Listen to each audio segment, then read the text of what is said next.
Hello, Andrew. Hey, Bob. How you doing? I'm doing great.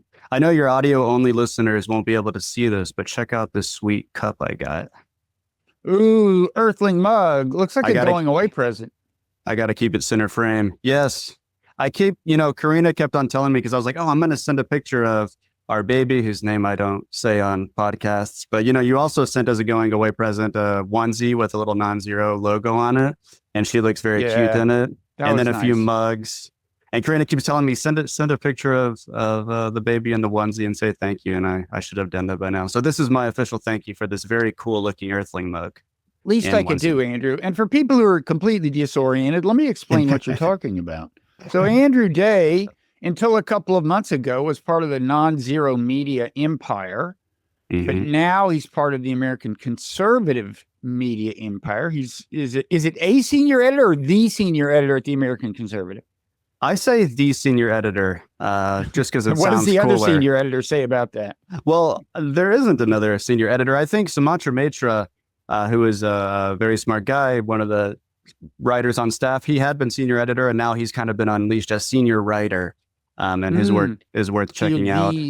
Yeah, are there junior editors? there's not. We need some so that I can really You elevate do. myself relative If to only for them. your self-esteem. What's the point of being a senior editor if there are I no mean, junior editors? we do have like other junior editors. They just don't have that title. What It's a is their good point. title? What is their title? I think we have like editorial fellows. So Hmm. like people who are in college and they're kind of getting into journalism and they'll do like a second read for editing. Do you have them fetch coffee? I don't. I mean, I'm working remotely and they seem Ah. quite busy. So yeah, they're Hmm. good. Hmm. Well, when you get a chance, have them fetch coffee. That's the kind of thing Trump would do, to establish the hierarchy. And that leads us to our subject, I guess. Oh, yeah. I'm Robert Wright. This is a Nonzero podcast. I run the Nonzero newsletter. It'd be fun to have Connor Eccles here, managing editor of the Nonzero newsletter. But you know where he is? I do not. Where's he? He's in Cuba. He's in Cuba. Oh, is that why you guys aren't doing an Earthling this week? I saw the note. It's related to, yes, the two are related. It's kind of disappointing. I mean, on Friday, there was this big blow up with Zelensky and Trump, which is what you and I are Hmm. going to talk about. So I figured, Hmm. Connor, being a good soldier, would say I'm on the next plane to Kyiv, to take Mm. the pulse of the Ukrainian nation and write about it. No, he's going to the beach. Mm. He's But not doing any like reporting there? That sounds kind of interesting if he that's an is. excellent question. You should run a media Is this a organization. vacation? I Is this a forgot to ask honeymoon? that question. No, this seems to be a vacation. Ah, gotcha. I don't know. I don't ask questions. I just, people tell me what they're going to do, and I say, oh, fine. Well, I'm sure So he would have had really insightful things to say about the Zelensky meeting, but I think maybe this dynamic will be more interesting because I'm imagining you're going to be critical of Trump and Vance's performance, but I'm kind of planning on defending it. I thought it was warranted what they did that in that meeting. well, before we even get to that, I mean, we're also going to eventually get to the whole aftermath of this thing and like what the prospects are for peace. And a piece you wrote some time ago, not totally unrelated. You wrote it for the American Conservative before you were there, actually, about how Hmm. Trump, whatever his feelings about the European Union may be ideologically, and those are negative. He needs a united Europe to execute his plan to kind of extricate America from the European security apparatus. But anyway, yeah. As for who to blame, as you know, I'm not big on blame. I mean, I prefer to conduct my analysis without reference to that concept. Hmm. But look, first of all, Zelensky has always been kind of edgy, I mean, remember, it's funny. I listened to a podcast today that was taped right before this blow up. It was the War on the Rocks podcast. And the big subject was, oh, God, can you believe Zelensky insulted Trump? It was the thing he had said about how Trump is living in a disinformation environment or something. And Trump Yeah. replied with, you are a dictator, dickhead, being Hmm. Trump. So, Zelensky's And just all along, he's always been, he has struck some people as kind of demanding and not sufficiently grateful. He's always struck people that way. Even And Biden complained about that behind the scenes. Yeah. yeah, if you watch the whole thing, it kind of escalated. I don't know. Yeah, but it was not. Well, first of all, I want to say, I think it's not impossible that we'll look back on this and say, Zelensky, whoa, it's as if he was playing 7-dimensional chess. Because I think there's a way this works out well for him. A way. Probably won't, but it could. You got to remember that both he and Vance and Trump, they're all playing to their domestic audiences, for one thing. And that makes it hard for anybody to back down once things start to escalate a little. I also think there's a language problem. Like English is not his first or second language. He doesn't speak it well. And, the trigger when he said, so where is this diplomacy or whatever, what kind of diplomacy, JD, are you speaking about after reviewing Putin's record? That I don't think was necessarily meant to be as challenging as apparently Vance took it as. I think that's probably right. I mean, if I'm an expert on anything, it's listening to Eastern Europeans speak English somewhat hauntingly. My wife is Russian, and I have Russian in-laws, and it was clear that Zelensky was not fully comfortable speaking English. I mean, I do have, I think, two small criticisms of Trump that relate to the general context of the Oval Office meeting. But in general, if we're just talking about his performance and Vance's performance in the actual meeting, like starting at the beginning of the meeting up until when it gets tense, and then afterwards when Trump kind of he adjourns the meeting and says, this is going to make great television. I think their performance during that time frame was probably necessary. They said what needed to be said. And I'm very skeptical of the consensus view in liberal media that this was like an ambush by Trump and Vance. I don't think it was an ambush. And even Friedrich Merz, the kind of chancellor in waiting in Germany, he just won his center-right conservative party, just won elections. He's probably going to be the chancellor. He had that same view that he thought that this was an induced reaction, as he put it. And that to me doesn't really make sense. If you watch the entire meeting, it's pretty clear. Trump was not only cordial. I mean, he was kind of rude when Zelensky first got out of the black SUV, and Trump kind of belittled him for not being dressed up. He said, oh, he's dressed up today, because Zelensky's not dressed up. He's not wearing a suit.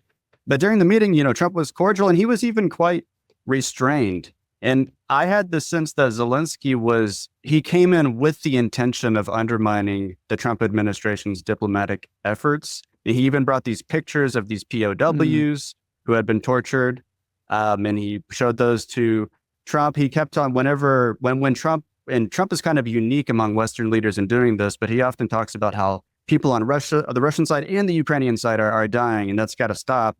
And Zelensky didn't take that well. He said, well, they're the invaders. They came to our country, to our homes. They started this war. Basically, why does it matter if they're dying? So he kept on doing these things, sometimes subtle, sometimes not, that were plainly intended to kind of make it seem like the Trump administration's diplomatic efforts were wrong-headed.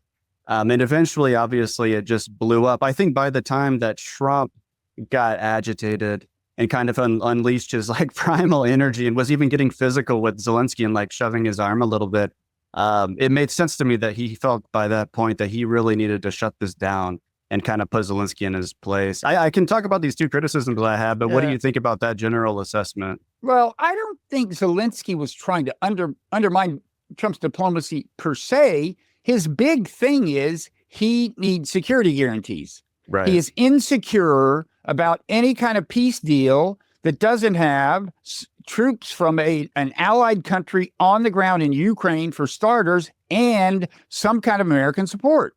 And that's really, what he was going on and on about. And you're right that in a certain sense, Trump was pretty patient. If you watch the whole thing, Zelensky, it's let me show you pictures of Ukrainian POWs who have been abused. Let me, it was really, he was on message from his point of view, and Trump pretty much let it go on. And honestly, I think Trump would have. J.D. Vance was kind of the accelerant. If anybody on the Trump side was an accelerant, it was J.D. Vance. And it was after Zelensky said that thing about diplomacy. And what he was, and even then he wasn't saying I'm against diplomacy. See, Vance had used the moment to do some political messaging and said Biden is, Biden should have gone with diplomacy. Biden thumped his chest. That's what got you into this trouble. And of course, Zelensky can't quite accept that because he was there. That's an indictment of him as well. And so he went on and on about how, look, Putin for the last 10 years was not abiding by his agreements. From Zelensky's point of view, that's the case. So he recited all that. And so I think he was kind of half saying, look, diplomacy would not have done it, but Biden and I did the right thing. Naturally, people say they did the right thing. And I think the subtext was kind of, diplomacy that depends on trusting Putin is not going to do it in the future. That's his big message. You can't trust Putin. And look, anybody in his shoes would feel that way, I think. I mean, you're going to feel very vulnerable at the end of this thing. If you're Ukraine and you don't have something firmer than words on paper. And the U.S. Trump doesn't even want to give that. I mean, in terms of a guarantee of American support. So, look, Zelensky, he was pushing the envelope for sure.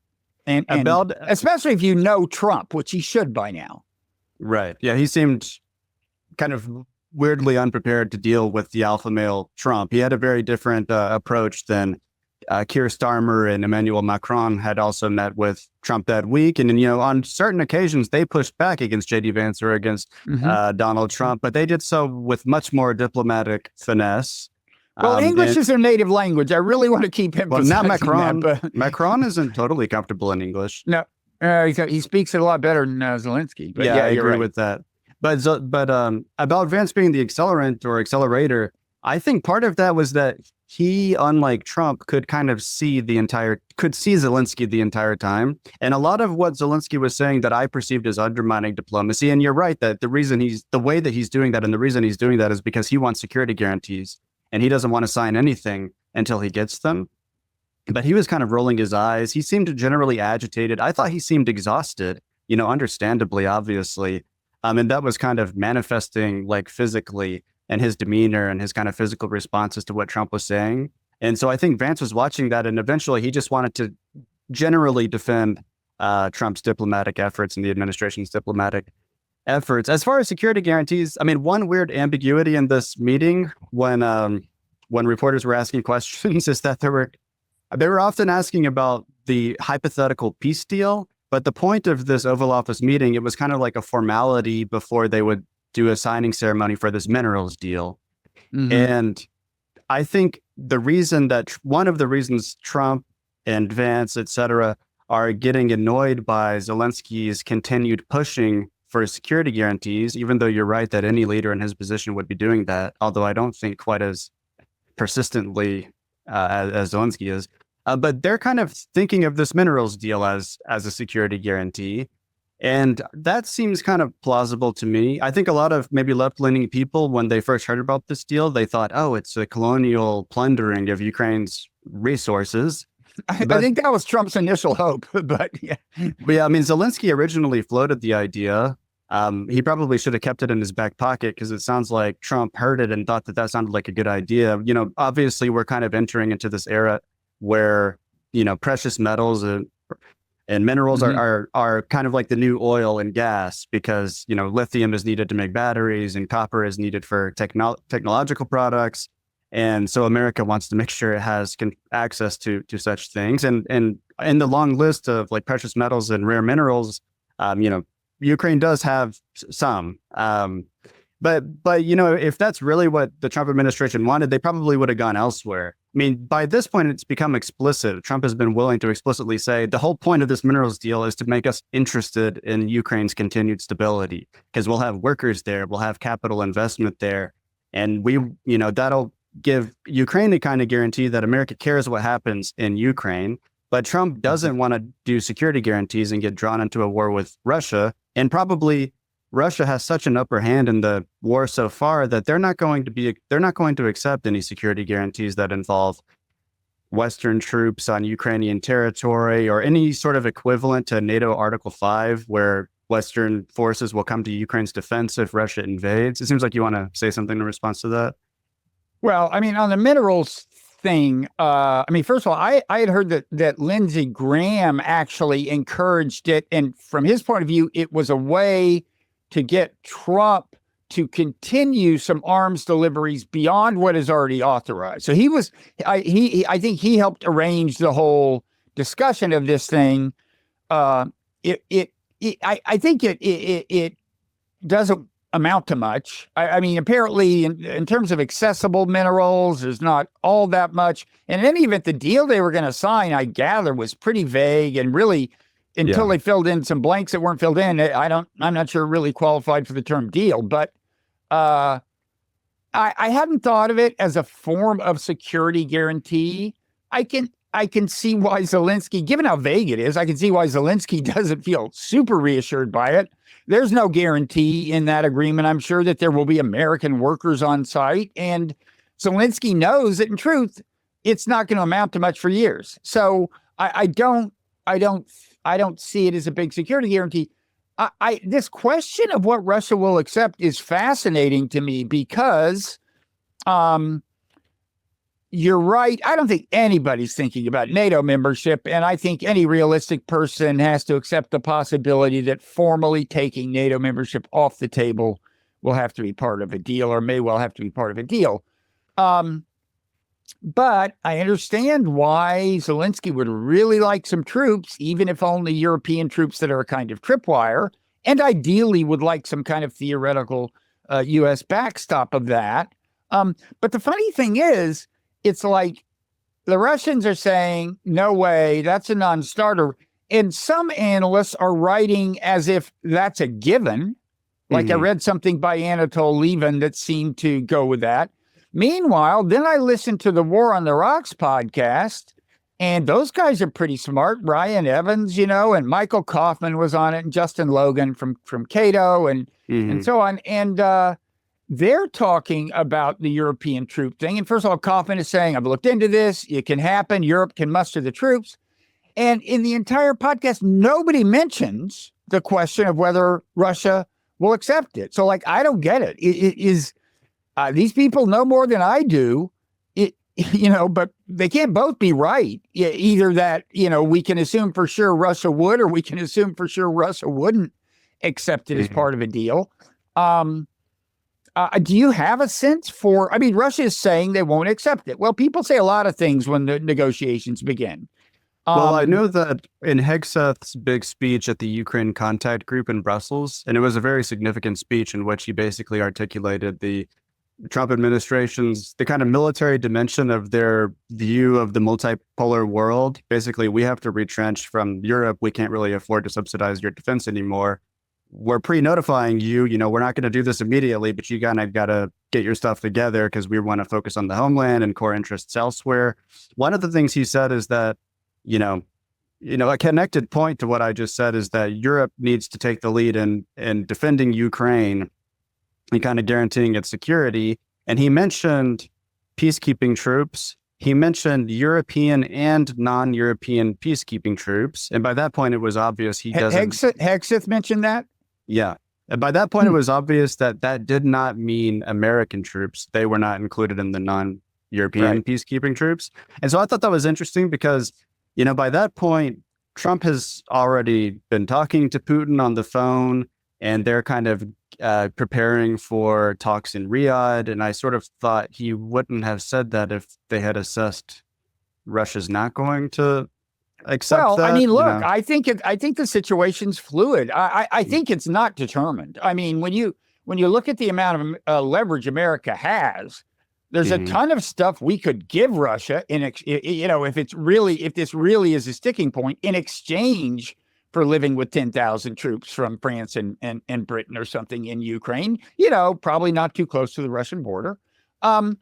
The Kremlin No, has said they don't want any troops from NATO countries on Ukraine. The Kremlin, that is the Kremlin's official position. Maybe they could be bargained out of that, but that is what they I say. think, in general, I have some criticisms about how much Trump is saying out loud before the negotiations have started. But I will say that this is a good thing for Hegseth to say, I think, for to say, look, our opening position is there's going to be troops there. Okay. That Ukraine should be happy about that. Ukraine shouldn't be happy about them saying out loud, and Ukraine's not going to be part of NATO. Now, it may be that Zelensky is to blame for Trump giving away some of this negotiating leverage by saying too much out loud, because Zelensky seems like, what's it going to take to convince him of a few hard facts, right? It's like, I guess you got to say it publicly before he'll start thinking it's real, So yeah, I agree. I had the same assessment because, on the campaign trail, Trump was saying, well, I'll get a deal. I'll tell Zelensky I'm going to cut off aid. If you don't make a deal, I'm going to tell Putin the aid's going to keep going to Ukraine if you don't make a deal. But I think it's turned out to be kind of difficult to negotiate this publicly because you can't do everything behind closed doors. You kind of have to articulate your position. And he has said on numerous occasions, including in the Oval Office meeting, that we are still giving weapons aid to Ukraine, and we will continue to do so.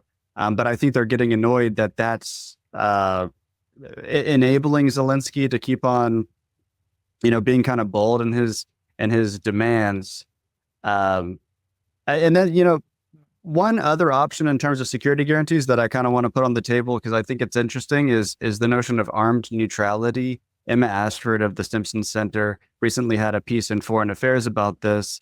And basically what it amounts to is building up Ukraine's military so that going forward, it can kind of guarantee its own security. It'll become like a very prickly porcupine that Russia's not going to want to swallow. But even doing that is going to require some negotiations because Russia's going to want caps on Ukraine's military. And so they're going to have to work out what all Ukraine is allowed to have. They're probably going to have to convince Russia to, consent to a peace deal that involves Ukraine having a lot of defensive weaponry that they can use in case Russia invades again.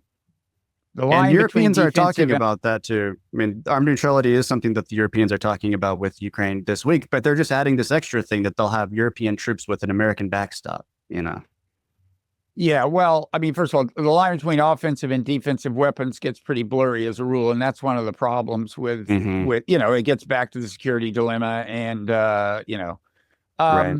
But armed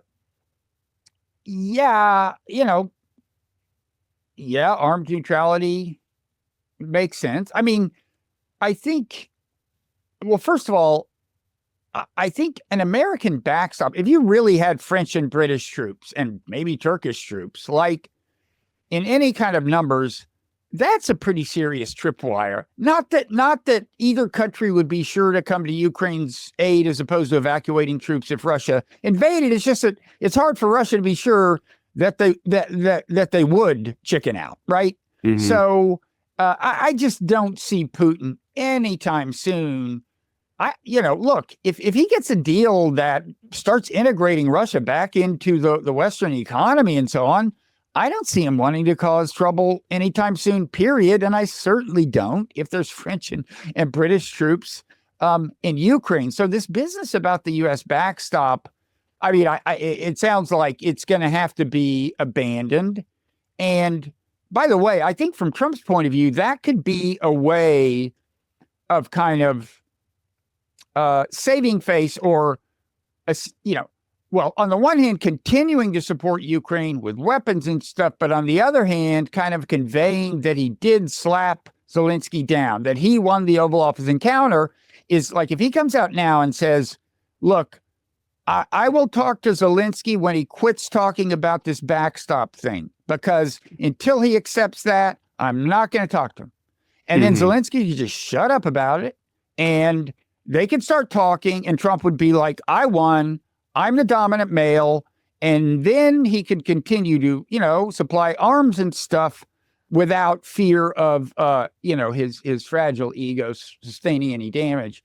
But I mean, I don't think that wouldn't just be like an illusion. He would indeed have succeeded in kind of browbeating Zelensky into submission. And I think that's clearly what the Trump administration feels that they need to do. Everyone is saying this explicitly at this point, but it's been obvious for a while, even back to that dust up where Zelensky said Trump is living in a disinformation space. And then Trump came out and said all this stuff about how he's unpopular in Ukraine and he's a dictator. Yeah, that was my impression all along. And now even like National Security Advisor Mike Waltz is saying it publicly that they think that Zelensky's political motives and personal motives are just kind of opposed to pursuing a peace deal at this moment. Previously they had been trying to convince him to do so. Now they're saying, well, you can just come back when you're ready to play ball. But we don't want to continue this war anymore. I think he'd have to be clinically insane to not be seriously entertaining a peace deal at this point, given the situation on the battlefield. But I do think he wants to get the most he can get in the way of security guarantees. And I understand that he doesn't consider words on paper enough. Who would? I mean, this is a problem with American foreign policy, is the wild gyrations between presidential administrations mean that basically nothing we say about long-term commitments carries much weight with anybody. Mm-hmm. And so anyway, David Sachs had this thing, this post, he's the crypto czar. Did you fail to buy crypto before the announcement, by the way, that the government is going to companies? Oh, I mean, Jesus. It's like, do you know, I don't know much about it, so I don't really want to say anything about it, but do you know, is he personally invested in these crypto coins that he says he personally is not? Some people said they think some of the startups he backs have an interest in this. I don't know. But I think when he became crypto czar, if he had any crypto, I do believe he sold it. But anyway, so he starts out saying Zelensky's meltdown in the Oval Office began over his refusal to accept a negotiated settlement to the war. Even the vice president's use of the word diplomacy provoked a heated response. Again, I think that's a misreading. I think Zelensky just meant, look, you can't take Putin's word. We need troops on the ground. But then he goes on to talk about this Time magazine piece, David does, where some aides to Zelensky are quoted as saying or at least one is anonymously quoted as saying that Zelensky, here it is, Zelensky's belief in ultimate victory over Russia has, and now he's quoting from the timepiece, hardened into a form that worries some of his advisors, according to Time magazine, which describes Zelensky's face as immovable, verging on the messianic. According to one of Zelensky's aides, quote, he is delusional. We're out of options. We're not winning, but try telling him that. I mean, I wonder if that's true. That would be kind of disturbing. That seems to comport with his behavior in this past week. I mean, I agree with a lot of what you're saying. Like any leader in his position would be saying, let's get security guarantees, that kind of thing. But one, the Trump administration is saying this is part of a sequence. Like, we'll do the minerals deal first. We'll kind of work it out later, the details, but basically that's just getting us more enmeshed in Ukraine so we have an interest there. And then we'll try to get a ceasefire, and then we'll try to get some sort of peace deal where we think about security guarantees at that point. And that's what Trump was saying in the meeting. And they were basically saying, your best interest right now is to stop the bullets from flying. You have no leverage vis-a-vis Russia because they're winning on the battlefield. But now that we're restarting dialogue with Moscow, and we're kind of doing this on your behalf, we can get to a ceasefire that you probably couldn't, given your lack of leverage. Mm-hmm. I don't understand why he would blow up that meeting, given that circumstance. Like, your most important ally. I don't think he chose to blow up the meeting. I don't think he chose to blow up the meeting. Why didn't he just sit there and smile and not kind of publicly disagree? I don't know, but he wasn't doing it from the very beginning. He's like that. He's like this. But if you look at what his obsession was, it was security guarantees. It was like American backstop. That's his mission in the Oval Office. It's pretty clear if you watch the whole thing. And he didn't. One thing, you're right that he was edgy. He sometimes is like that, seems agitated. There's been speculation I won't get into, but he did not raise his voice He did not raise his voice. Vance raised his voice. And then when Zelensky referred to Vance having raised his voice, Trump started screaming at Zelensky for saying that Vance raised his voice. But Vance did raise his voice. Vance escalated. I think Vance sensed the moment. Like, Trump hadn't quite turned it adversarial, but he could tell he's getting upset. And I think Vance, who in general I don't have super high regard for, is good at sensing these kinds of political moments and sensing when it would be fine with Trump if he shifted into a higher gear, which I think he did. I really don't think Zelensky was just, well, yeah, he should not have challenged. I mean, he shouldn't have said to Vance, can I? And he ended it politely. He said, "Can I say something, JD?" And sure. And then he goes into the diplomacy thing. He was trying to needle him a little bit. I mean, he was needling him. It wasn't just like an open, objective discussion. Like when he said, "Have you been to Ukraine that you know what our situation is?" I mean, yeah, that's true. That was edgy. In one sense, it's like a fair question JD, to ask behind, but it's a rhetorical question. That he knows that Vance hasn't been, pushing the envelope. But another thing he's probably thinking is, you're not even fucking president, man. You're that is younger exactly than I what am. He was thinking. That is exactly what he was thinking. Like I'm talking to the president. I am the president of a war-torn country, and I've probably shown at least as much courage as you would have. I mean, that's what he's thinking. And it's like, and I'm talking to the president of the United States, and you're this little kid. Shut the fuck up. And which is the way I feel about JD Vance, and you can tell him that if you ever see him. But I don't know. To me, it seemed like JD Vance, I'm calling him JD because Zelensky did that and it kind of stood out to me when he used his initials like that.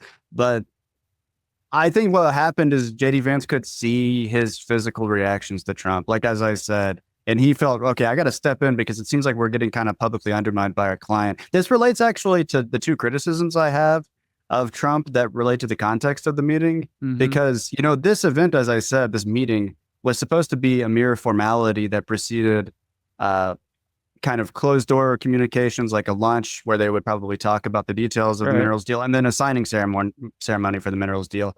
But I don't know if you've seen this stat where Trump has answered significantly more questions from reporters, obviously, than Biden. But even compared to like his first administration and Obama, he's answering like a lot of reporters' questions. One of the reasons for that is these kind of ceremonial meetings in the Oval Office used to be purely ceremonial. Like they would be very short. They would just be the president and the foreign guest kind of reaffirming the closeness of their relationship.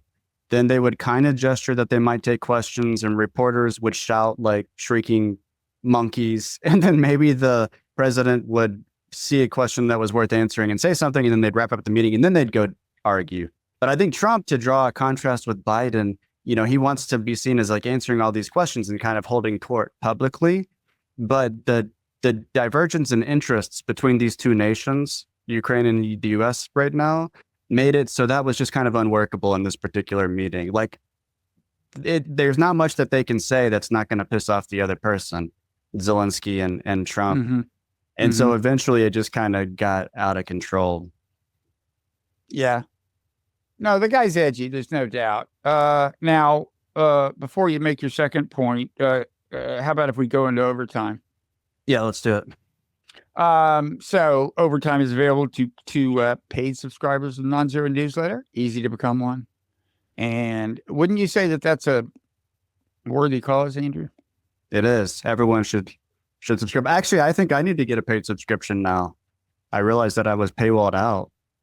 Last time I went to the Earthlink. We're ready to accept your credit card information, Andrew. Whenever you want to bring that thing out. I mean, hey, we gave you a mug, okay? I went to read the thing that Connor, I guess, wrote about this life longevity guy. Oh yeah, whatever his name is. So yeah, that's when I saw the paywall. Brian Johnson, I think. Yep. Yeah, that's in the Nonzero newsletter. One of many reasons to go there. Pause and read that piece while you're becoming a paid subscriber so you can listen to this and to all the overtimes, have special podcast feed, automatically gives them to you, other bonus content and so on, plus supporting a worthy cause. Okay, so in overtime, I'm also going to explain how this could be 7-dimensional chess on Zelensky's part, but almost certainly isn't. But in theory, could be. Okay, so thanks to everybody who's stayed with us this far. Hope you'll follow us into overtime.